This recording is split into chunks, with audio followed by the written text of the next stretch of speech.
Hey, good morning. You're all very, very welcome to this morning's webinar. We're delighted to be working with Randox this morning, and Paul Simpson is with me, and Paul's going to take you through some of that information. I think we all need to know about the range of testing on sites and what it means and what the implications are. It's a topic that we've been discussing with members of CEF in recent times. It's clearly a concerning issue on sites here, in sites in GB and in Ireland indeed as well.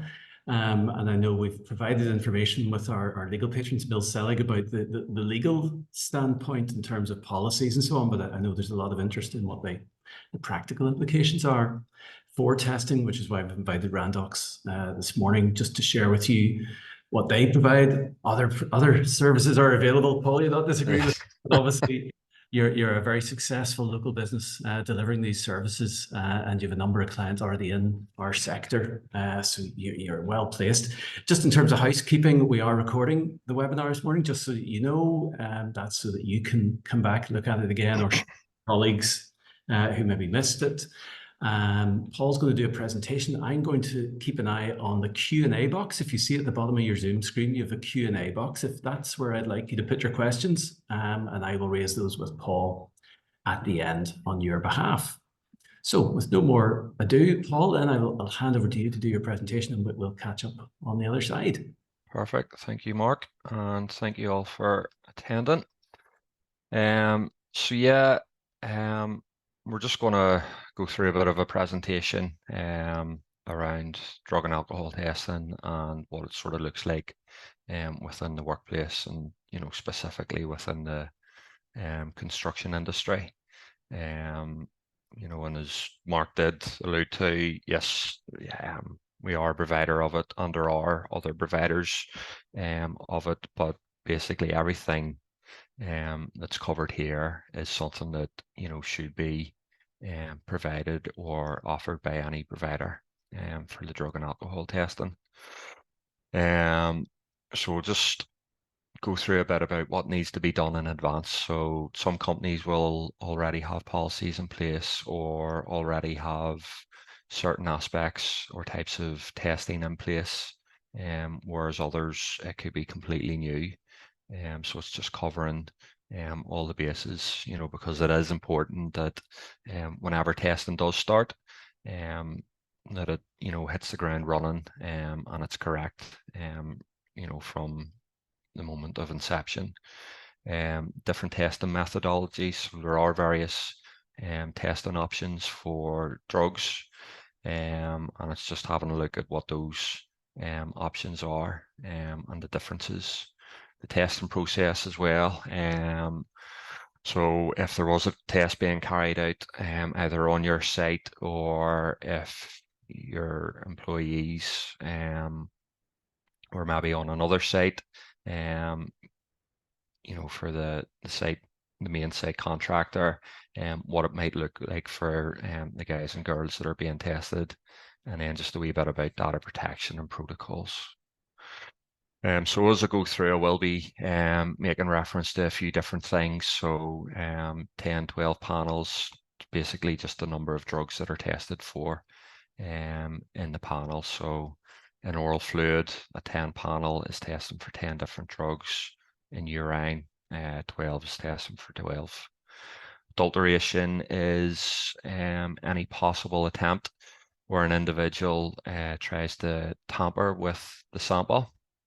That would be classed as adulterating. There are steps and measures in place to guard against this, whether it's temperature strips, color in the toilet water, things like that. Back to lab, so that's any sample that's returned to the lab. So any provider that's offering this service, basically there'll be a initial test for drugs that is done on the ground, and that's going to provide either a presumptive positive, meaning that there's potentially drugs detected, or negative, meaning there's no drugs or some substances that are tested for in the system. Now, if there is anything detected, the samples need to go back to a lab, and the lab needs to be accredited. That's the main thing, the accreditation. So the sample that comes back from the lab is the legally defensible part. So that's the part that you can then apply your policy to, whether it's disciplinary, dismissal, suspension, putting them on the, a recovery program, something like that. It's the result that comes from the lab. So whenever you are choosing a provider, it's imperative to make sure that they do have a lab that will have the accreditation for that. Chain of custody is, again, this is something that allows us and any other provider to stand over the process itself and then any final results. So chain of custody includes the location of the test, the individual that's being tested, so their name, their date of birth, that would do have their consent for the test. Any kits that are used will have reference numbers and expiry dates. So it's just making sure that all that's tracked and recorded, so that should there be any concerns, queries, or complaints, or anything goes to a tribunal or anything like that, provided the chain of custody has been followed, then everything after that can be stood over. Collection officer is someone that's the individual that goes out and does the testing. So generally, I can't speak for other providers, but one of the things that we can do is we can do it for the company themselves, but we can also train companies to do their own testing. Now, the majority of companies would prefer to have it just done by the third party. It just continues to keep everything impartial. Some people might not feel comfortable having to test a colleague or anything like that, and it prevents the risk of skill fade. Cutoff levels. So these are defined by EWDTS. So EWDTS is the European Workplace Drug Testing Society. It's a group of experts that get together and look at different drugs, ones that are being most commonly abused in society, and they sort of set the concentration levels for each drug. Those concentration levels are what's going to determine whether the final result is positive or negative. So a positive result will be reported as anything with a cutoff that is at or above the concentration level. And the concentration levels are set in such a way that they should be able to guard against passive exposure. So passive exposure could be you walk through a park in the city or past the city hall or something like that. You walk past a few people that are smoking joints. You will inhale the cannabis, but it's not going to be a sufficient enough level to provide a positive test. The donor is obviously the person that gets tested. Legally defensible, like I mentioned, is should anything ever go to tribunal or be challenged, it can be it can stand up. Non-zeros when we talk about the breath test. So alcohol is tested using a breathalyzer, and it's anything that's other than zero. And we'll sort of touch on alcohol and the limits that would be within a policy in a wee bit. POCT is the point of care test. So like I said, the initial one is just a screen. It'll either give you negative or presumptive positive. And then presumptive positives are anything that's above the cutoff in the POCT kit. And then the specimen collection form is part of the chain of custody. So a copy is usually sent back to the lab. If there's any samples going back, a copy would be given to the donor for their records, and then a copy would be given to the company as well, so that they can take appropriate action if need be, whether it's a negative or positive. So the stats are a wee bit outdated, but it would probably, the studies aren't as frequent, unfortunately, as we like. But even looking back a few years ago, it is quite a significant number of users that were employed. It is something that, unfortunately, drug use is something that's always been about in society. But it seems to be something that is continuing to increase. It's almost, certain drugs are almost becoming the societal norm. And unfortunately, whenever that happens and people maybe form habits, it's something that can filter into the workplace. We also have seen an increase in the number of alcohol positives over the last few years. Now, whether that's potentially as a result of what we went through during COVID, people being furloughed or working from home, hybrid working, no such thing as a school night anymore. Whilst the pubs and clubs were closed, the off licenses and Tesco's and Sainsbury's, etc., were still open, and people were able to, still purchase alcohol. So it was maybe, potentially something that has led to that. So it is something, unfortunately, that is on the increase, but through regular testing and education amongst employees, it's something that, can hopefully, start to decrease. So before any testing is being done, it's important to have a policy in place.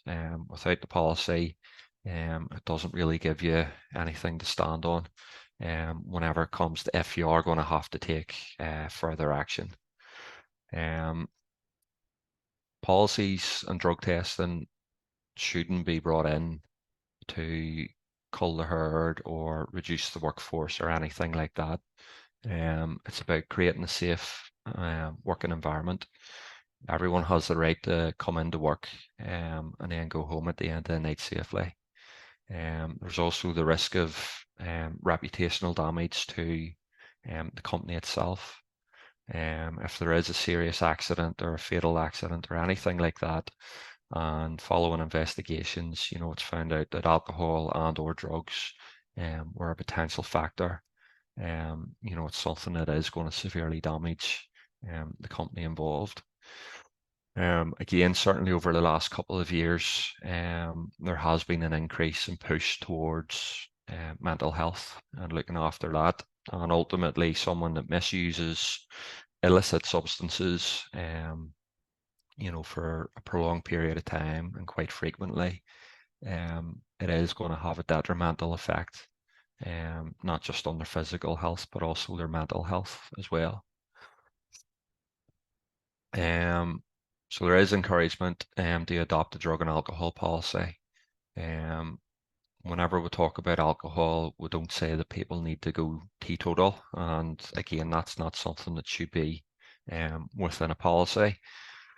But it should clearly define, that you don't accept alcohol being consumed prior to work, during work. If there are work events, that it is, responsible drinking, things like that. Again, within the policy, whenever it comes to drug limits, those drug limits are set in stone by the European Workplace Drug Testing Society, but the alcohol limits can be set as anything that the company wishes. The only thing to consider is that it can't exceed the current, the local jurisdiction that you're working in. So Northern Ireland, England and Wales, if the police forces in those three jurisdictions were to stop someone on the roads, they would be testing to 35 micrograms of alcohol per 100 millilitres of breath. In the Republic of Ireland, it would be 9 for professional drivers and novice drivers, and 22 for Joe Public. And in Scotland would be 22 as well. So across those different jurisdictions, there's different limits that the police would be stopping you to. So it's something to consider that if you do have work across the various jurisdictions, just setting it so that it's appropriate for those. Some companies will just put it blank that whatever location you're working in, whatever the police would stop you to, or whatever the legal limit is for that jurisdiction, that's what the policy is going to be. Some other companies will just go with the lowest. which would be 9. It's also how to recognize misuse and then the help that can be offered for that. It can be quite difficult sometimes for people to come forward with a problem if they feel that they might have a problem. And that's something that could be better.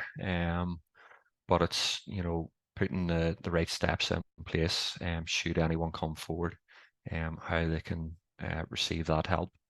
Whether it's through an employee assistance program, if you have occupational health, signposting or directing them towards external charities as well, for various things.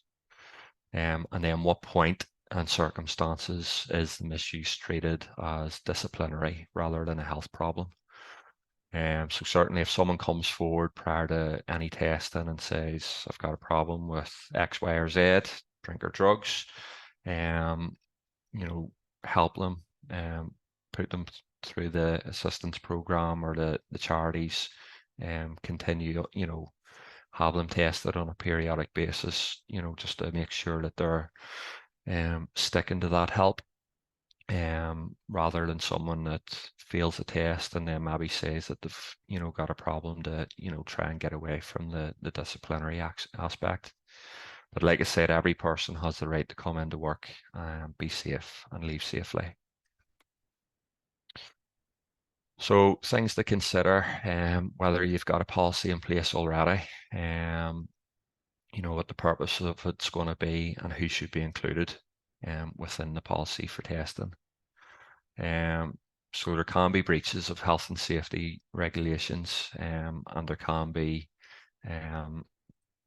convictions, etc., resulting in fines and imprisonment if policies aren't in place and there's something that does happen that could have been avoided. But if they are adhered to, it will ensure a safe environment for all employees, help safeguard against claims for compensation, and help prevent bad publicity. If anything does happen and the company itself is then sort of tarnished with the brush as a result of that. Can also lead to more cost-effective and efficient business. So a couple of slides ago, the number of days that were being lost or missed because of days off through alcohol and or drug use. If someone's taken frequent time off and it's already a small team and the other guys are having to pick up the slack or anything like that, if you've got deadlines to be meeting, just need everyone to be firing on all full cylinders. So the purpose of the policy should be setting out the aim, so what you're trying to achieve from it. So create a safe working environment for everyone, protect the brand and the reputation of the business, what support's available and how to access it. So if you do have access to an employee assistance program, who do they contact to go through that? I've seen policies before that do have, at the bottom, they'll have phone numbers and websites for external charities, Samaritans, Talk to Frank, Alcoholics Anonymous, things like that, to signpost people towards. The types of testing and the procedure, which we'll sort of touch on shortly. Clear and defined reason to test, which again we'll touch on. Misconduct and discipline following a failure, a refusal, or an objection. Who it applies to and when. So on that, it should apply to everyone. So from the very top person in the organisation all the way down, including agency and subcontractors, the testing should apply to everyone. No one has carte blanche or, to do what they want or to, to think that they're not going to be subjected to testing for whatever reason. So it should and does apply to everyone. What guidelines are being used for the testing? So like I said, EWD test will be for the drugs. Now, there are certain other standards. There's Network Rail, which would be over in GB. Might be working on a site that's, with the track, the railway track. They do have their own sort of standards that they would also test to. And then protocol and sanctions for presumptive positives or confirmed positives. Wee bit about amnesty periods. So this is something that certainly if testing is brand new to the company, they might already have a policy in place or might be in the process of creating a policy.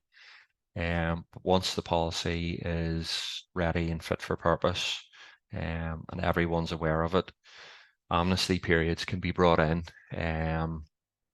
to sort of allow individuals a certain window of time to, if they believe they've got a problem, come forward. And in confidence to either HR, whoever it is, internally, and advise that they believe they might have a problem and they think that they need help. The amnesty period allows sufficient time for whatever they had been doing, to leave their system, so that if they were tested after the 30 days, and provided they hadn't taken anything within that 30 days, that it would leave their system. The reason that we sort of say a minimum 30 days is that someone could be a frequent and habitual cannabis smoker, and they're smoking it every night when they get home. The next day they go into work and they're told that random testing or drug and alcohol testing will be starting as per the policy. But they're told that it won't be starting for 30 days. So that individual has two choices to make. So they can either completely stop doing what they're doing and say nothing about it, or they can, go forward to HR, someone within the organization, and say that they've had a problem. If they do abstain then for those 30 days, that cannabis, will have left their system. It's one of the drugs that can remain in the system. Generally speaking, within drug testing using urine, the average detection period is up to 7 days, but cannabis, like I said, is one of those that can be detected longer if it is an habitual user. So during the period, they are encouraged to come forward, acknowledge the issue and seek help. If you've got occupational health providers, they can also facilitate if there is a return to work and recovery program. So the amnesty can be implemented even if there is a long-standing policy in place, but the testing is new. So again, some companies will do testing and it will only be for with cause or post-accident, which we'll touch on. But if they are going to be bringing in random testing, then the amnesty period of 30 days would be recommended. So different types of testing, pre-employment. So I suppose pre-employment / induction. So before anyone signs a contract, it would be pre-employment testing, or induction could be before they go on the site. And that's, certainly with the pre-employment, it's, to guard against the investment of that individual. Certain industries will be more frequent with the pre-employment testing. I have seen within the construction industry in certain areas that induction testing is something that is sort of has crept up. It's just making sure then at that point that the individuals that are going to be going on the site and going into a crane or operating other heavy machinery are fit to do so. For cause testing, so this can be either following an accident or if there is suspicion. So if someone is displaying certain signs and symptoms that they are misusing alcohol and or drugs. It could be, someone smells cannabis on someone, smells alcohol on someone, so that would be your suspicions. And then post-accident, depending on the type of accident, it's just to rule out the potential cause being as a result of misuse of alcohol and or drugs. And again, for cause testing ourselves, and I'm sure other providers, we provide awareness training for managers and supervisors that would look out for the possible signs and symptoms to look out for, and then how to deal with that individual. Random testing is completely unannounced, so donors are selected at random. So the way we would do it is we're told when and where to test and how many people to test. Our collection officer arrives on site. They're given a list of individuals who are on site, and then they just select names or staff IDs at random. Keeps it completely impartial, and it gives a good cross section of everyone that's on site whenever the testing's being done. Follow-up testing can be periodic or abstinence testing. So it could be an individual who has tested positive, and rather than being completely dismissed, they're maybe given a second chance. They maybe agree to go to external charities or accept the assistance program, during which time they will be subject to periodic testing over a certain amount of months, just to make sure that they are sticking to what they've agreed to. At the end of the day, if they're being given a second chance by the company and you're scratching their back, it's not too much to ask that they abide by it and stick to it. Or it could be someone that prior to any testing commencing to come forward, advise that they need assistance, to maybe go off, work for a while they're working through that, and then whenever they return to test, it can be a return to work test. So like I said, after they've tested positive or subject to rehabilitation, the drug and alcohol test is done. There's either a disclosure of a problem or a positive test, and then return to work test can be done, followed by periodic testing or abstinence testing. And again, that can be, whenever it comes to periodic or abstinence testing, that can be something that's it can be different from one person to the next. You'll sit them down, you'll have that conversation with them, see what help they need, what help they're getting, and then it can be as frequent or infrequent as you both agree, but certainly leaning more on the frequent side early on, whenever they're getting the assistance.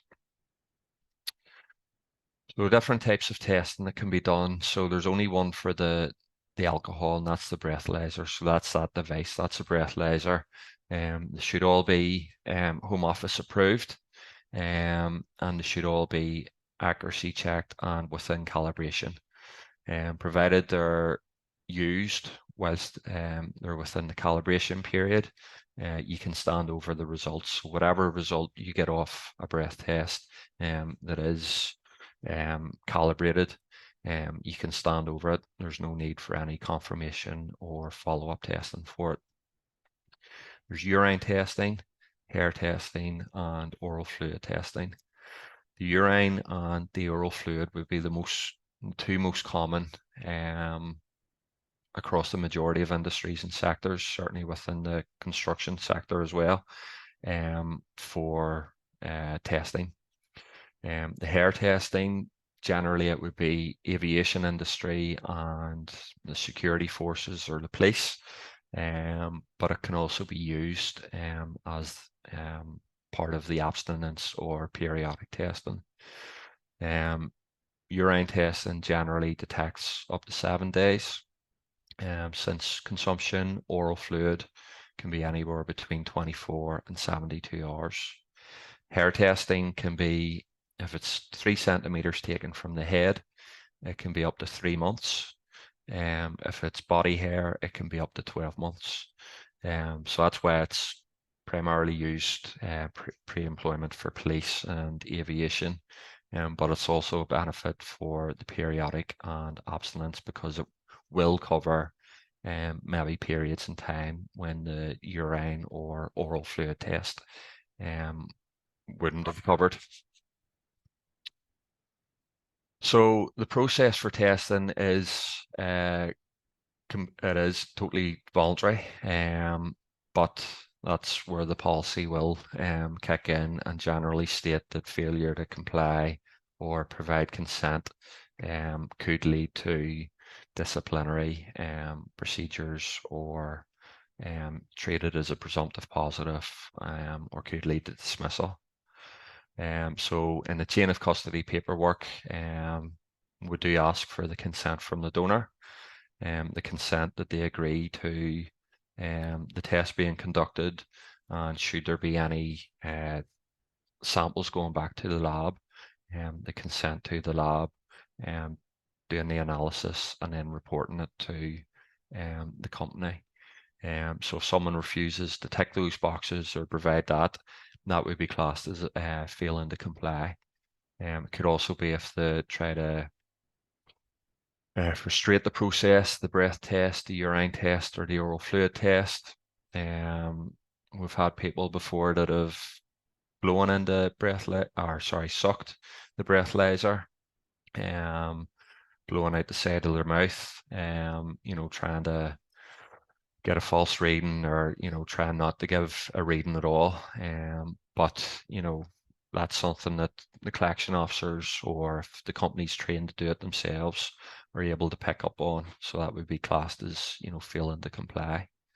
Or if they do try and tamper with the samples in any sort of way, or if they do leave site before completion.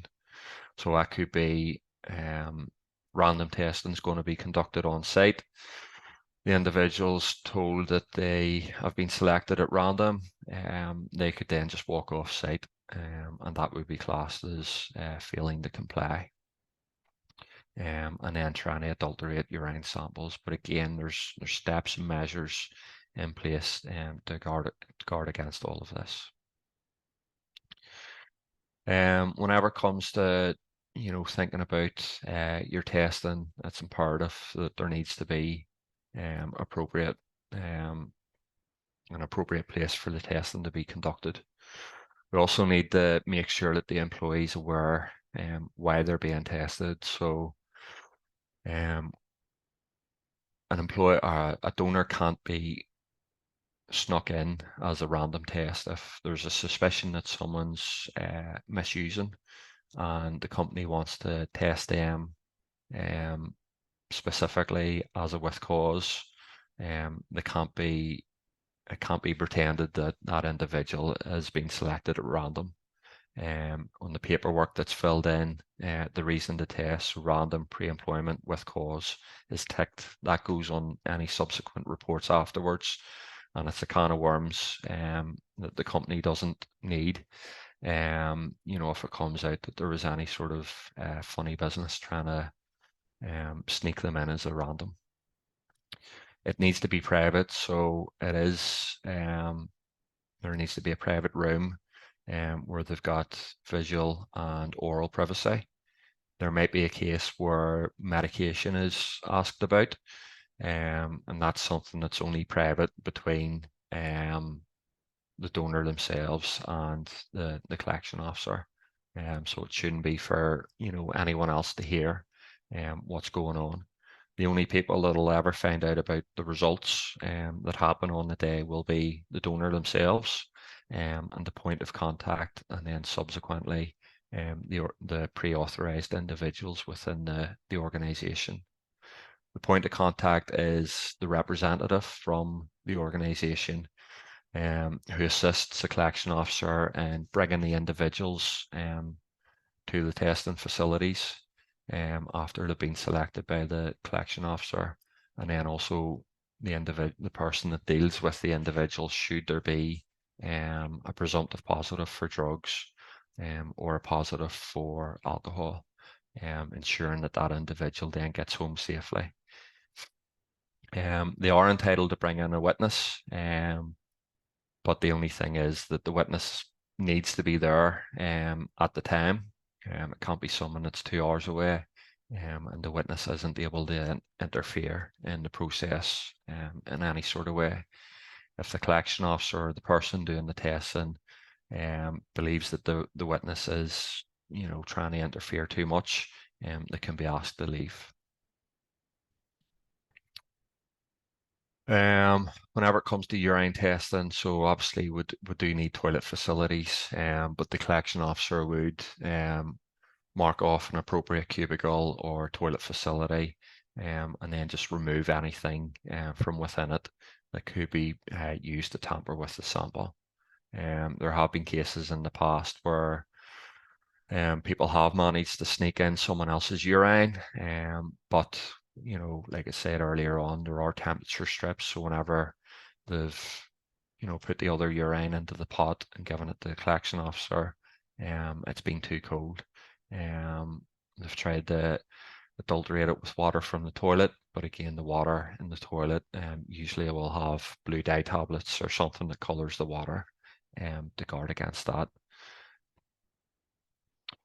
Testing for alcohol will be used, like I said, on a Home Office approved device. The donor is required not to have anything in the prior 15 minutes to testing. So the reason for that is someone could have taken just finished lunch and they've just taken a swig of mouthwash or something like that. If they were to be tested using the breathalyzer shortly after the mouthwash, it's going to give a reading that's completely off the chart. So a 15-minute window is sufficient time for whatever they have drank or eaten or smoked or anything like that, not to provide a false result. So whatever result does come on the breathalyzer after 15 minutes, we can stand over. Hopefully every time a breath test is done, it will be 0, meaning there's no alcohol in the system. However, if there is any alcohol detected, a second test will be done 15 minutes later. And you would continue to test every 15 minutes until the results either plateau or drop. The reason for that is an individual could you could have within your policy the local driving limit of 35, and the individual could provide a reading of 22 on their first test, and then they could provide a reading of 30 on their second test. Now, if we just stopped there, we wouldn't know whether that alcohol level was going to continue to rise. Now, the third breath test could then exceed the 35, which would mean that that person is over the limit in line with your policy, but also over the legal drive limit. So we will continue to, or should be continue to test until it either plateaus or drops. The breathalyzers also do a blank check. So before anyone blows into it, the device checks that there's no residual alcohol around the area that's going to be blown into. There are results that are printed out. So this is one for a negative, so it was 0. And the boxes that are highlighted there, so the calibration date when the last accuracy check was done. And then the blank check there you can see, and then the subject is the individual. And then this would be signed by the collection officers and the individual, and should there be a witness as well. This one is for one that was above 0. So again, same information with the calibration and accuracy. The device has done a blank check and there's not been any alcohol in the device or around the device. The individual is then blown into it about 30 seconds later and provided a reading of 58. So that's just 2 examples of what would come out from the breathalyzer. Drugs, like I say, can be tested in two different ways, or a few different ways, but the main ones would be urine and oral fluids. So the urine is it's a simple pot. It tests for 12 different drugs, and 12 different drugs have all the main sort of players, the ones that are commonly abused in society, along with some substances that would be prescribed. So the likes of tramadol can be prescribed, buprenorphine, benzodiazepine, etc. Can be prescribed. The two most common drugs that we do find across all the industries and sectors that we would work with are cocaine and cannabis. They're the two that have always been the highest, and they're the ones that I was sort of saying there seems to be more of a change in the societal norms, and trends amongst people.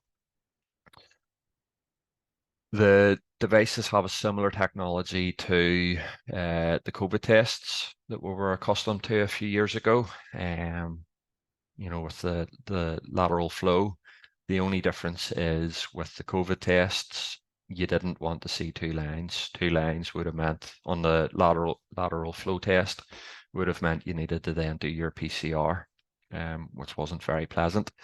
Whereas with the drug tests, two lines are good. So that means that it's negative.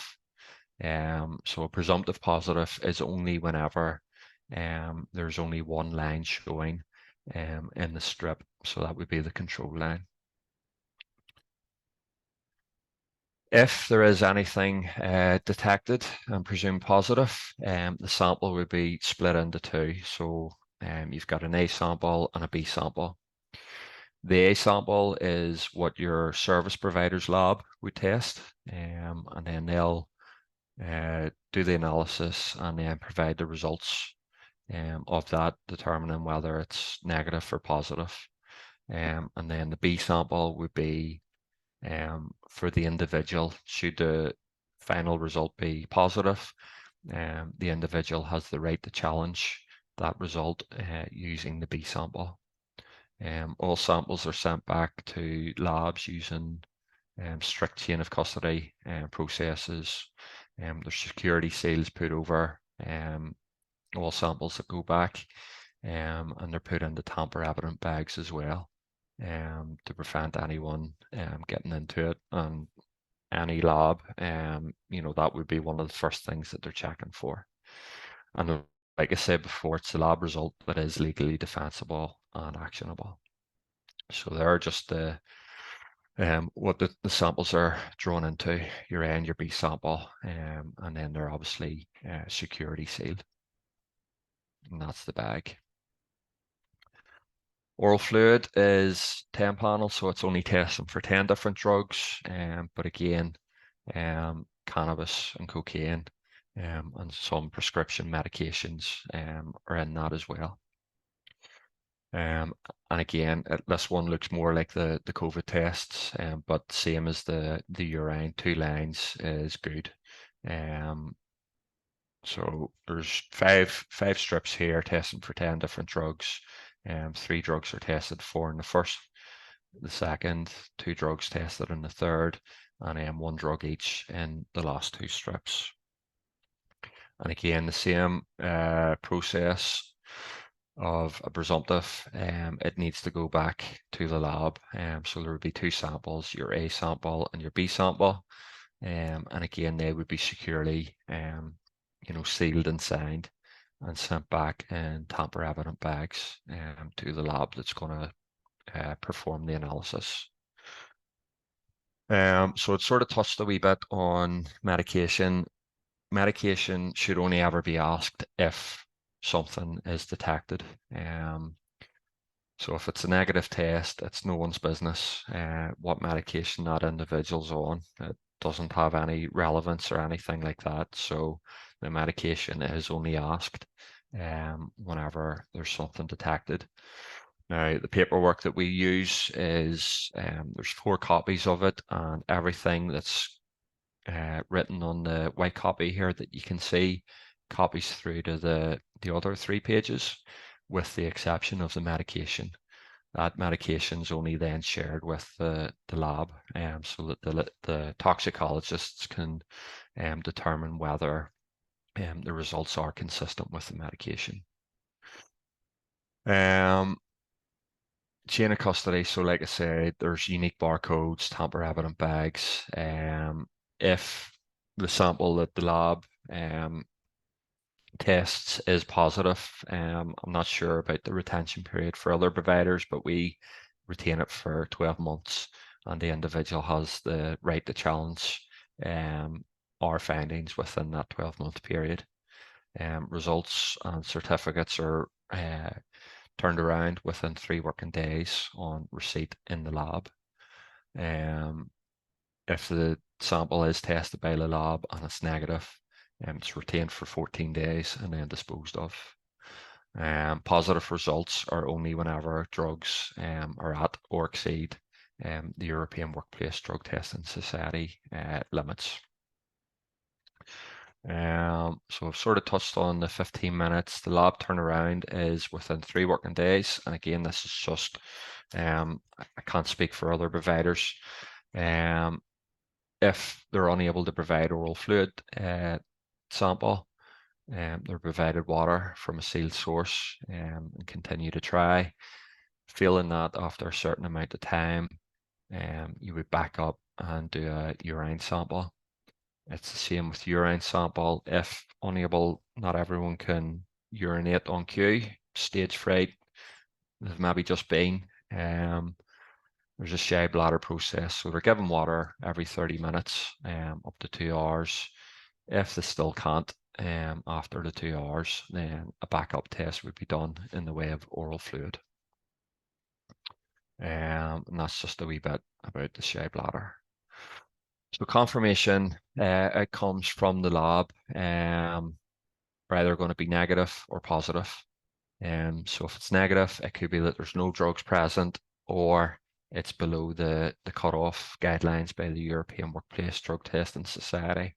So it might have been in the system previously, but the test has been done just long enough after it was consumed that it's, brought it below the cutoff, but it still needs to be reported as negative. A positive is whenever they're detected at or above those cutoffs. A positive result is then going to have 1 or 2 messages. So it's going to advise whether it's consistent with medication declared or if it's inconsistent with medication declared. So there will be some medications that are either over the counter or prescribed that could result in a positive finding. Whenever the toxicologists do the analysis and then look at the final results and the different metabolites and analytes, they're able to determine whether that is consistent or not with the medication that was declared. And again, that medication is only coming from the paperwork that was shared with the lab. That's me. If there's any questions. Paul, that's tremendous. Thank you so much. Yeah, there's a lot of detail in there. Really detailed stuff that's important that everybody understand it. I hope if anybody has any questions, we'll use the Q&A function there. We do have a couple of questions. First one being, could we share the list of defined terms from the front of your presentation, Paul? Yeah. Yeah, we can get that afterwards and we can share that with people because I think that is useful just to understand the definitions. Yeah. Technically what we mean. A couple of things I learned there, absolutely. The amnesty periods, that's a really useful concept because I think discussions I've had, that my understanding has been it's black and white, but obviously there is a period there in terms of occupational health to assist employees back to the workplace. Yeah, it's certainly something that certainly for randoms now, obviously if you're bringing in randoms, it's good to have, if it's brand new, your with cause, can kick off from day dot because, if someone has an accident or, something like that, then you need to find out, are they safe to, be there? Or if there is with cause or suspicion, are they safe to be there? But certainly for the randoms, and I would sort of, yeah, give that 30-day period specifically because of cannabis and how long it can last in the system after abstinence. Yeah, no, that's a new concept for me. So I learned something there. Just thinking then about the turnaround period. Somewhere in there you mentioned about this 3-day turnaround on results. What would be the normal practice? And I suppose it's again down to your policy and the HR department. What's the normal practice in those 3 days waiting for the results?